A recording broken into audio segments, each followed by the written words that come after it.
Hey everybody, this is Mr. Lowry. Today our assignment is coming out of the geometry textbook, and we have a few problems from section 2-1, which is on inductive reasoning, and then we have some problems from 2-4, which is on deductive reasoning. So I'm going to go through a couple of these problems with you just to help you get started, and I have here in front of me this is a photocopy of the book. So you're going to do your assignment on a separate sheet of paper, and you're going to write things out for me. I'm going to kind of show you, I'm going to make some notes on this paper. Please don't write in your book. There's already marks in there from previous students of previous schools. So I'm going to use a pen here. This is, again, a photocopy. This is not my actual book, but I'm going to use this to kind of help you get started, okay? All right. So the first few here are just about inductive reasoning, okay? So a conjecture is an educated guess, but it's based on patterns that you've established or patterns that you've seen. So in inductive reasoning, you look for patterns. You view several observations, or you collect data, you look for patterns, and you use those patterns to predict the next thing. Okay, in this case, we're predicting the next shape or the next figure or the next number. So conjecture is an educated guess about the next figure. Okay, so when you look at these dots, you can look at a couple different things. You can look at how many there are. You can look at how tall the rectangle is, how wide the rectangle is, things like that to help you kind of figure out what the pattern is. And in this case, what I'm noticing is that if I think of each of these as a rectangle or a box or something like that, I basically have a height and a width here. So this is height 1, width 2. This is height 2, width 3. This is height 3, width 4. This is height 4, width 5. And so when you start kind of quantifying things or getting numbers, you can kind of see that. Now again, you could also count the number of dots and use that as a hint kind of as well to kind of see what the next one would be. But what it looks like to me is it looks like we're adding a row and we're adding a column every time we go. So the next one would be height 5, width 6. So 1, 2, 3, 4, 5. 1, 2, 3, 4, 5, 6. All right, so that's kind of the outline of the dots that I'm looking at, and then you would fill it in from there. So you would have 6 columns, 5 rows of 6 columns, or 30 dots total. Okay. The next one's kind of interesting because we got direction. So I got 2 pointing right, 3 pointing up, 4 pointing right. My guess is that the next one's going to also be pointing up, or maybe we're like rotating these 90 degrees or something like that. So you could say, like, you know, we're rotating them. So if I rotate it another 90 degrees, we're going to be pointing up again. But maybe this time there's 5 of them. So there's 2 things here. We have a direction that these triangles are pointing. I'm kind of thinking of them like arrows.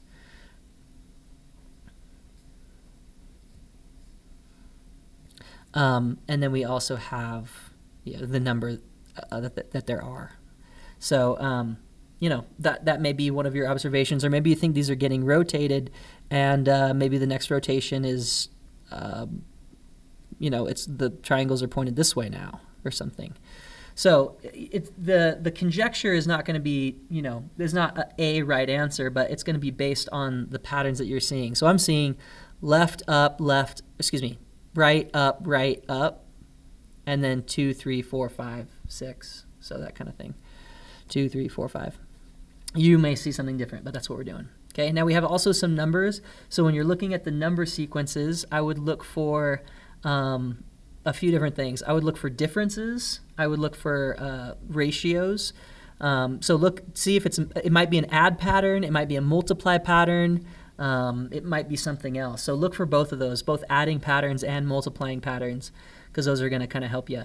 Let's look at another one just for fun. So 14, if I look at the add pattern, I'm seeing a +2, a +3, a +4, a +5. In other words, the difference between these numbers is increasing by 1. So whatever's here, I'm going to add 6 to it to get the next number. So 18 plus 6 is 24. All right, so this is all examples of inductive reasoning, okay? When we do inductive reasoning, we are looking for patterns to make predictions or conjectures, okay? Now over on the next page, we have a bunch of conjectures, right? So again, we're going to assume these are like educated guesses. Somebody saw a pattern and they made a guess. Okay, now our job is to decide if this guess is true or false, and if it's false, we're going to give a counterexample. So a counterexample is an example that proves the conjecture false. Okay, in class today we talked about this kind of analogy. Imagine an alien comes to Earth, and he came to Earth yesterday, and it was raining yesterday. And he woke up in the morning, and it was also still raining. And so the alien has only been on Earth 2 days, and both days it has rained. The alien's conjecture might be, well, it rains every day on Earth. There's always water falling from the sky on Earth. Okay? That's the pattern he's seeing, and that's the prediction he's making. So the conjecture is it's going to rain on the 3rd day, and it's going to rain on the 4th day, and it's going to rain on the 5th day. But if on the 3rd day it's sunny, that's a counterexample. It's an example that broke the pattern. It disproved his conjecture. Okay? So let's look at a couple of these. Okay, so given angle 1 and angle 2 are complementary. So we're looking at 2 angles that are complementary. Okay, now the conjecture or the guess is that if those 2 angles are complementary, then they must form a right angle. Okay, well, let's look at a couple examples. So let's take a right angle, and let's break it up, and let's say that this is 30 and this is 60. Okay, so this angle 30 and this angle 60, they add up to 90, so they're complementary, but they also form a right angle, right? Because that's a right angle right there.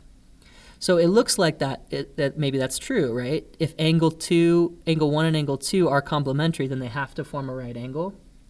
Well, what we got to consider is every single case, right? We just looked at one case.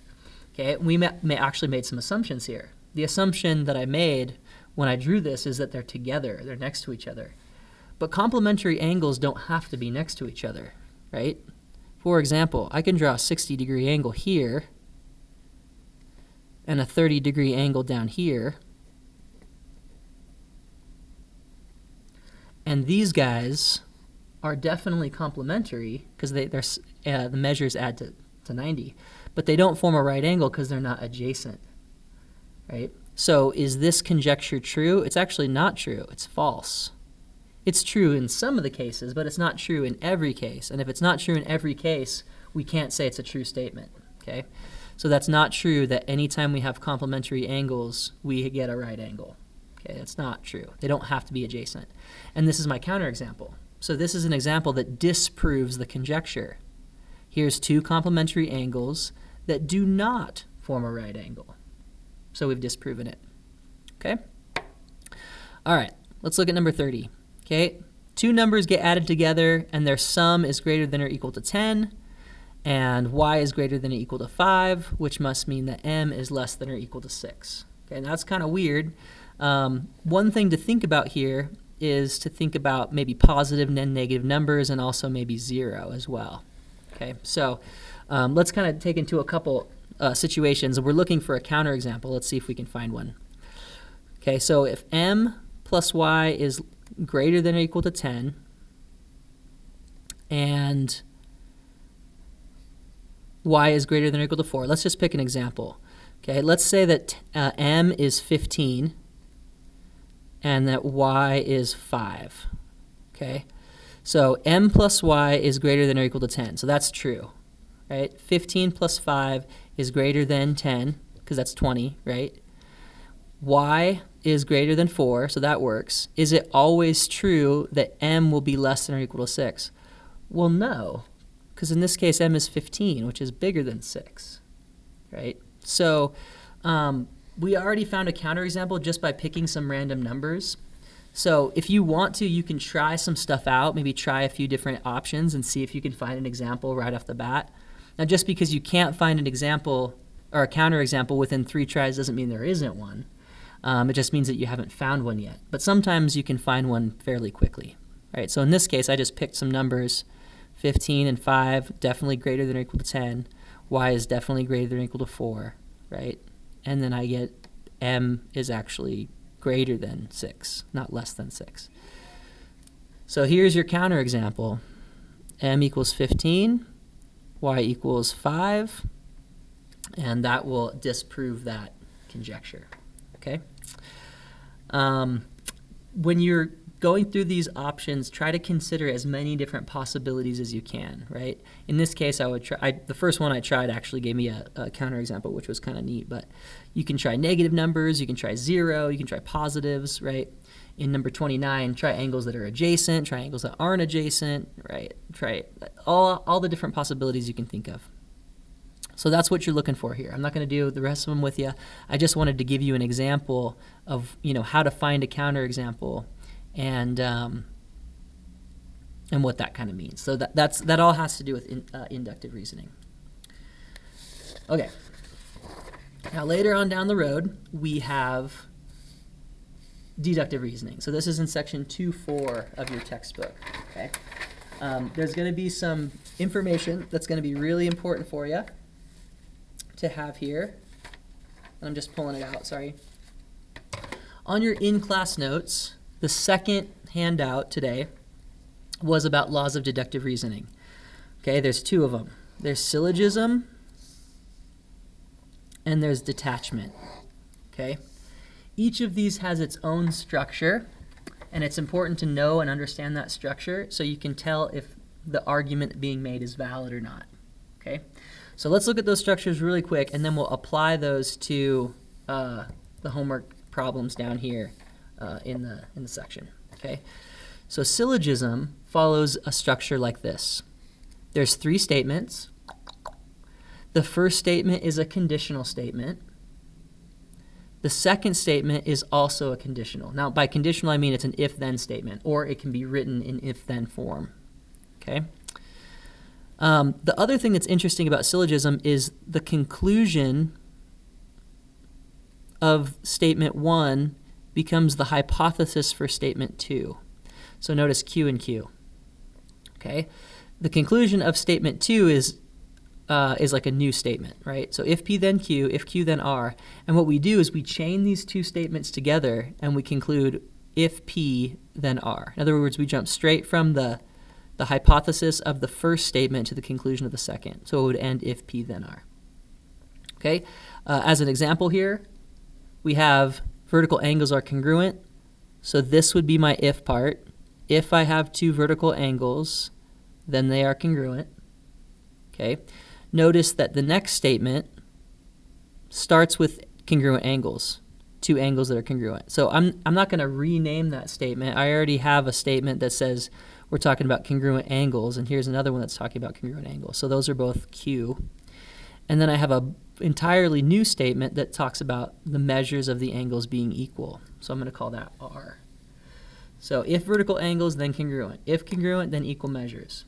So what we do is we chain the first part of the first statement to the last part of the second statement. So we can jump over the middleman here, the Q, and say, if 2 angles are vertical angles, then their measures are equal. So we actually don't have to use an if and then as long as it can be written in if-then form. It's conditional. So what I'm going to write is vertical angles have equal measures. Okay, so that is an example of syllogism. Okay, now if you're in class, you already got that. Sorry to repeat. This is mainly for people that aren't. But what we're going to do in just a second, hang in there, is we're going to jump into the book here, and we're going to use this structure. So it's a really good reminder of what this structure is. Now you're going to have to kind of memorize this because you're going to have to be able to recognize it when you see it. But for now, you can use as you're practicing, you can use your notes as a reference sheet. Just make sure you are studying these so that you memorize them for tests and quizzes. Okay, now detachment is a little bit different. It also has 3 statements, so that's the same. It also starts with a conditional, so that's the same. Again, an if-then statement. Okay. The second statement, though, is not a conditional statement. The second statement is actually just a specific case of whatever is here. Okay. Our conclusion is for that specific case, Q must be true. So this says, therefore, Q is true for the specific case. So it starts out with an if P then Q, general, and then it has P, therefore Q, in a specific context. Okay. Let's take a look at this guy. So all men are mortal. So if man, then mortal. Okay, so that's a conditional. I know it doesn't look like it right now, but it is. If you're a man, then you're mortal. Okay, now notice that statement 2 is a specific example of a man. Socrates. We're saying, okay, Socrates is a man. So here's a specific example of a man. Therefore, for Socrates, for that specific example, he must be mortal. So therefore, Socrates is mortal. Right? So that is how detachment works. It's a general statement, a general if-then statement, a specific application of P, and then a specific application of Q for that same situation. Okay? All right, now those are really important. Let's move to the homework and use those. Those are the structures we're going to use. Okay? Now, you, again, please do not write in your book, and I want you guys to kind of show what you're doing here. So I know this is going to sound slightly tedious, and that's not the point, but I want you to write these down separately so that you can mark them up. Okay? It's really important to do that because some of these are really, really tricky, or they're very close, but they're not like quite right. Okay, so notice that these are the arguments that we're looking at. Okay, now notice that again they all have 3 statements: 1, 2, 3, 1, 2, 3, 1, 2, 3, which is exactly what we have here, right? Statement 1, statement 2, conclusion, which would be statement 3. Statement 1, statement 2, conclusion, or statement 3. Okay, we just have to figure out which one it is. Is it detachment, is it syllogism, or is it neither? Okay, so I'm going to start by, now again, don't do this in your book, do this on a separate sheet of paper. I'm going to map this out. So inline skaters live dangerously. So if you're an inline skater, then you live dangerously. Okay, so if P, then Q. I'm just mapping this out. Okay, now notice that the second statement, if, then, is a conditional, right? It's a conditional statement.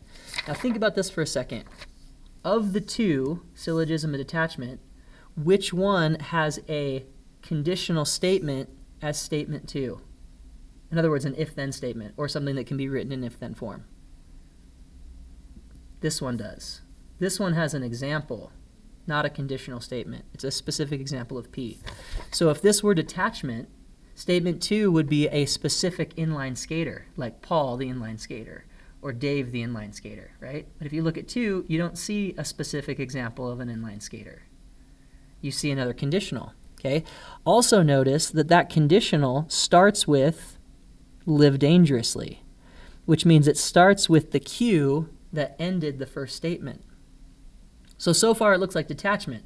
We got to carry it through to make sure it actually is, okay? The conclusion of statement 2, then I like to dance, we're going to call R because we need a new letter. So P, Q, R. R is the next letter in the alphabet.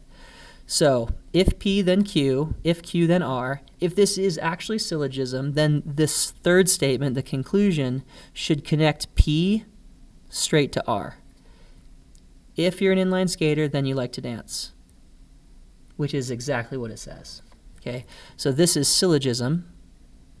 And the reason I know that is because it follows the structure that is outlined for syllogism. It has to match that structure exactly. If it doesn't, it's not syllogism. Okay? Okay, we'll do 2 more, and then that should hopefully be enough to get you going. Okay? All right, 25. We're going to map it out. Okay, again, it starts with a conditional. If the measure of an angle is greater than 90, then it's obtuse. Okay? So the hypothesis is the measure of the angle is greater than 90. I'm going to call that P, my first statement, okay? Then it is obtuse, okay? So that's conclusion for statement 1, hypothesis, conclusion, okay? Let's read statement 2. Measure of angle ABC is greater than 90.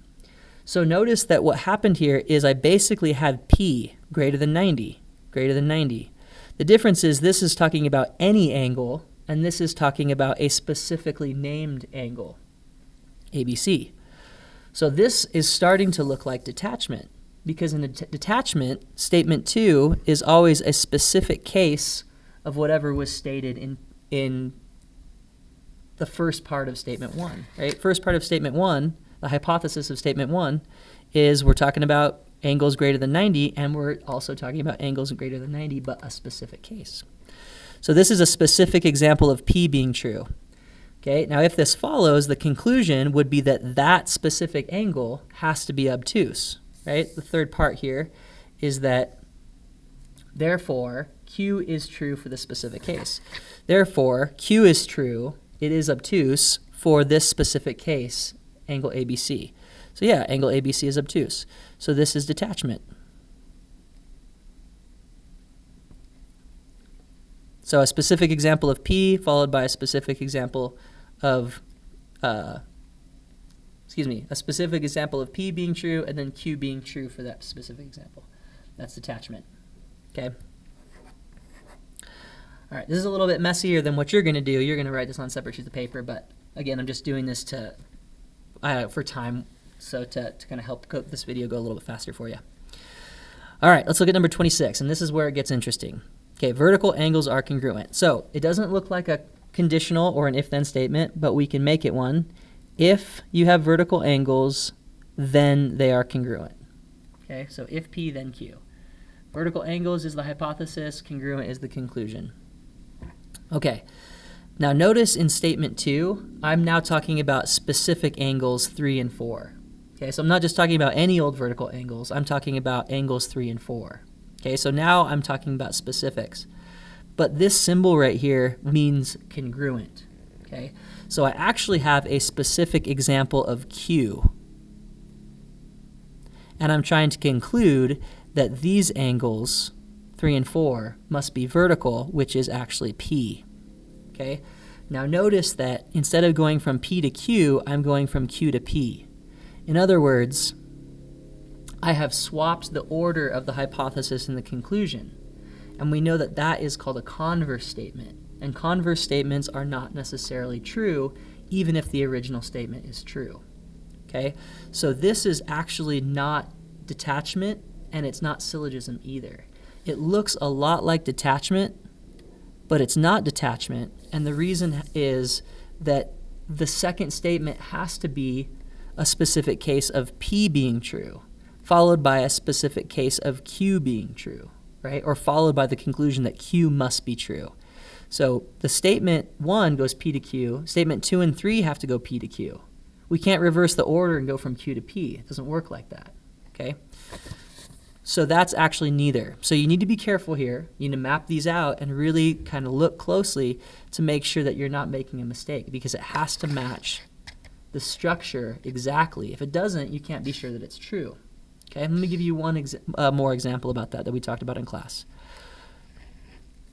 Okay, this circle is going to represent all students with a UV ID.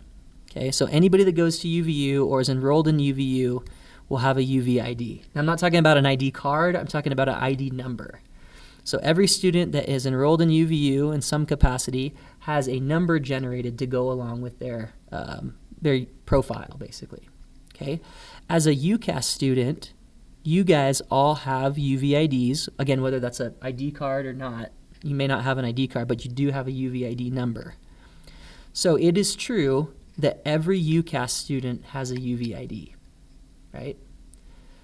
But it is not true that just because you have a UV ID means you go to UCAS, because there's tons of students, UVU students, that don't go to UCAS. So the idea here is that the statements don't always work both ways. You can't just flip the order and expect it to still work or still be true. Okay? So this is kind of what we have here in this situation is kind of like saying every UCAS student has a UV ID. Bob has a UV ID, therefore he's a UCAS student. Well, no. Bob could be a UVU student, right? Bob could be a professor at UVU who also have UV IDs as well. So you can't take a true statement and reverse it and expect it to be true. It might be true, but it's not necessarily true. And that's what's happening here in number 26. All vertical angles are congruent. That is absolutely true. But just because angles are congruent doesn't mean they're vertical. So saying that I have two congruent angles doesn't necessarily lead to the idea that they are vertical angles. Okay, now if the statements 2 and 3 were reversed, if this was statement 2 and this was statement 3, then it would definitely be detachment. Vertical angles are congruent, angle 3 and angle 4 are vertical, therefore angle 3 is congruent to angle 4. Yes, that would be detachment, but 2 and 3 in this case, in 26, are not in the right order, and so we say neither in that case. Okay, I hope that helped. You got a few more, 27, 28, and 29, but hopefully that will help you get started and give you some more concrete examples there. Okay, so don't write in your book, write on a separate sheet of paper, and I'll see you guys in class. Thanks so much for watching.